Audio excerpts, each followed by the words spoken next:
Assalomu alaykum hurmatli Bo'ston Makler YouTube kanali obunachilari. Bugungi obzorimizda ko'pchilik so'ragan kattaroq do'kon yo'qmi deb yurgan odamlar uchun bo'ladi. Bu videoni albatta do'kon qarab bilgan tanish bilishlarga tashlab qo'ying.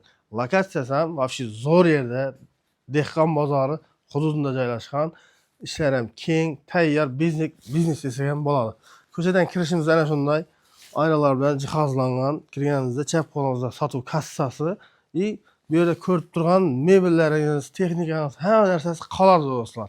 Bemalol kelib ko'rib hayqirsanlar bo'ladi. Oyoq tiylar kafil qilingan, patologlari yaxshi etib patologlangan. Hech qanday rasxati yo'q, tayyor kelasizlar. O'zingizning yukingizni yo mahsulotingizni yoyib savdoni boshlab ketaverasizlar.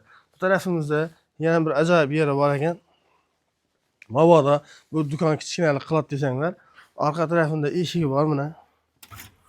Shunda orqaga chiqqanimizda bozorning ichine chiqamiz. Ko'rib turganingizdek mana qo'shnilar hammasi ana shunday reshina chiqartirib do'konni kattaytirib solib qo'yibdilar. Uni yana shu yergacha cho'zdirib siz ham solib olsangiz bo'ladi. Ustlar yaxshi qilib shifrlangan, ustidan hech qanday muammo yo'q, pilka bilan bostirilgan, tayyor holatda. Narxini kelsak, narxi ham bunday qimmat emas, zo'r narxda bo'ladi do'stlar.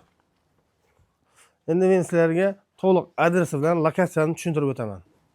Do'stlar, adresimizga kelsak, adresimiz bu taraf Xalqlar do'stligidan kelish bo'ladi. Bu tarafimiz G'afurjon ko'chadan. O'g'ilda Oybeganing un do'koni bor.